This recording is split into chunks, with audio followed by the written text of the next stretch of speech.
Welcome to Pediatric Case Review. Today's lecture is a comprehensive case-based review of transposition of the great arteries, designed for general pediatricians.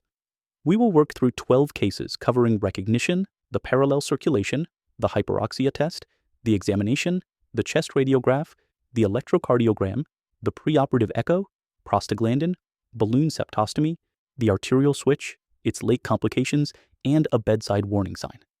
Let us begin. Question 1. A term newborn, 3.4 kilograms, is noted at 6 hours of age to have dusky lips and tongue. He is alert, feeding, and not distressed. Respiratory rate 42 with no recession. The chest is clear, and femoral pulses are equal. Preductal saturation is 76%, postductal 78, both in air. The arterial oxygen tension is 32 millimeters of mercury, with a normal pH and lactate. What is the most likely diagnosis? Option A, persistent pulmonary hypertension of the newborn. Option B, obstructed total anomalous pulmonary venous connection. Option C, transposition of the great arteries. Option D, tetralogy of Fallot. 4 findings decide this case. An oxygen tension far lower than the chest examination predicts. Deeply blue and yet entirely comfortable. Almost nothing to hear over the precordium. And preductal and postductal readings within 2 points of each other. The correct answer is option C, transposition of the great arteries. Profound early cyanosis in a comfortable baby with nothing to hear on auscultation is transposition until proven otherwise. Persistent pulmonary hypertension makes babies sick and labile, usually with a ductal gradient, and this baby has neither. Obstructed anomalous venous connection brings respiratory distress with congested lungs, and tetralogy announces itself with a murmur. Remember, a blue baby who looks well is cardiac until proven otherwise. Question 2.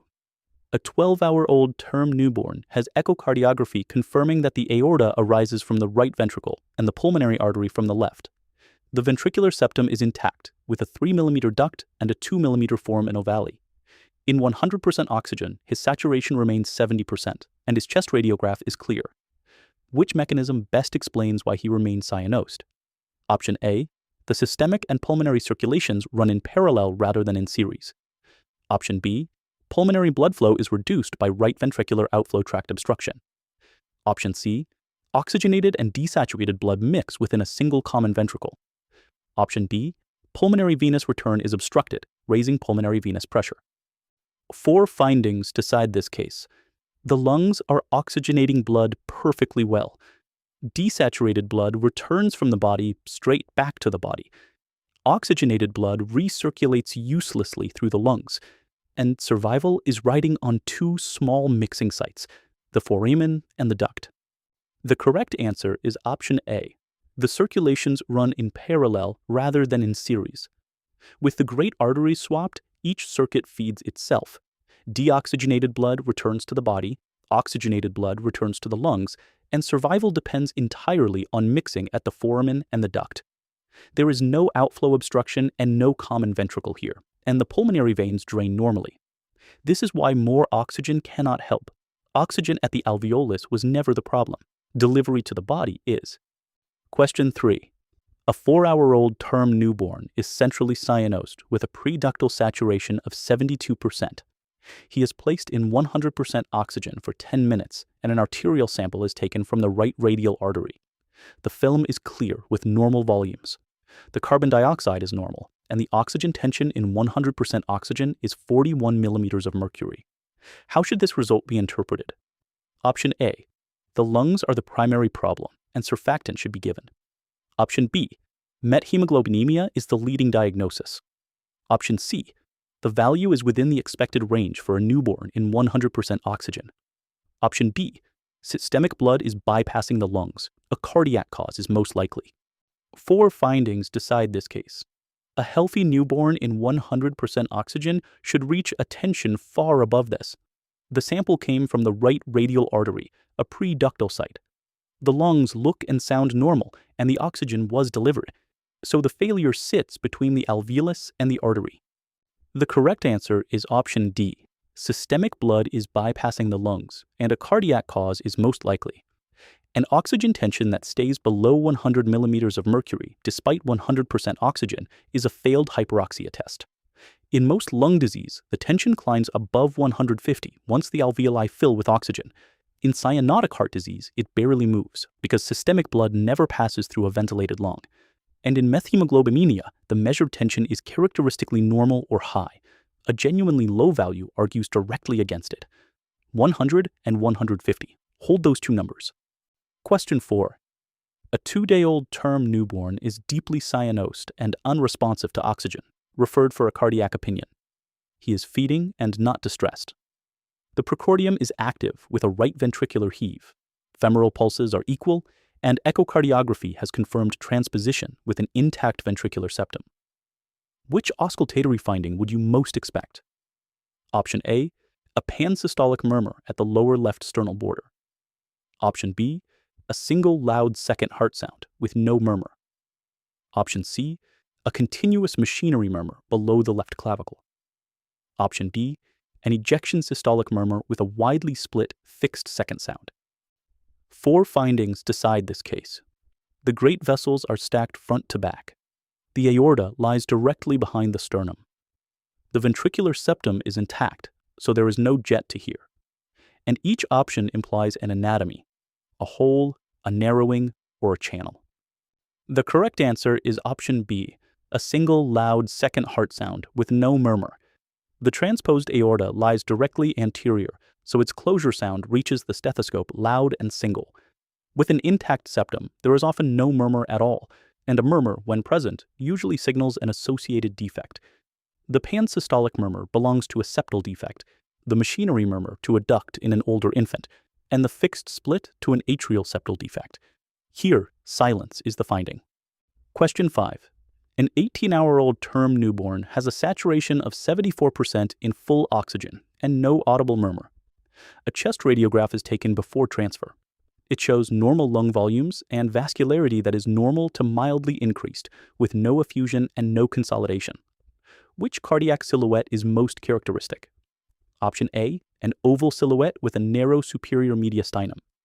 Option B, a boot-shaped heart with a concave upper left border and sparse lung markings. Option C, a figure of 8 silhouette with a widened upper mediastinum. Option D, a grossly enlarged globular heart filling most of the thorax. 4 findings decide this case. The great vessels are stacked front to back, so they cast one narrow shadow. Thymic involution narrows the upper mediastinum further. Lung vascularity is normal to increased, not reduced, and 3 of these silhouettes belong to other lesions entirely. The correct answer is option A, an oval silhouette with a narrow superior mediastinum, the egg on its side. The front-to-back great vessels cast a single narrow vascular pedicle, and stress-induced thymic involution sharpens it further, so the egg appears to hang from a stalk. The boot with dark lungs is tetralogy. The figure of 8 with a wide mediastinum is supracardiac anomalous venous return, and the wall-to-wall globular heart is Epstein anomaly. Read the pedicle before the heart shape, and remember the film is supportive, never diagnostic. Question 6. A 1-day-old term newborn with confirmed cyanosis and a single loud second sound has a 12-lead electrocardiogram before transfer. Heart rate 150 in sinus rhythm, axis plus 120 degrees. A tall R wave in V1 with an upright T wave in V1 and a normal QRS duration. How should this electrocardiogram be reported? Option A, superior QRS axis with left axis deviation. Option B, left ventricular hypertrophy with deep S waves in V1. Option C, right bundle branch block with an RSR prime pattern in V1. Option D, a normal electrocardiogram for age. 4 findings decide this case. A newborn's right ventricle has spent 9 months as the systemic pump. Right axis and a tall R in V1 are the expected newborn pattern. The QRS duration is normal, so there is no block, and 3 of the 4 reports describe abnormalities that are not in the description. The correct answer is option D, a normal electrocardiogram for age. Right-sided dominance, a rightward axis with a tall R in V1, is the normal legacy of fetal life, and the upright T wave in V1 is also normal at this age. It is persistence beyond the 3rd day that begins to suggest right ventricular hypertrophy. Nothing here shows a superior axis, left-sided forces, or a conduction block. The tracing does not distinguish transposition from other cyanotic lesions, and a normal electrocardiogram never rules the diagnosis out. Question 7. A 2-day-old with transposition and an intact septum is stable on prostaglandin with a saturation of 85% and a normal lactate and has been accepted by the surgical center. The echocardiographer is asked for a final preoperative study. Which finding most affects the operative plan? Option A, the direction of flow across the patent ductus arteriosus. Option B, the origin and course of the coronary arteries. Option C, the peak velocity of the tricuspid regurgitation jet. Option D, the presence of a persistent left superior vena cava. 4 findings decide this case. The operation moves the great vessels back onto the correct ventricles. Something small is attached to the vessel that is about to be detached and moved. The coronaries are excised as buttons and reimplanted, and one of these 4 cannot be discovered halfway through the operation. The correct answer is option B, the origin and course of the coronary arteries. The arterial switch stands or falls on the coronary transfer.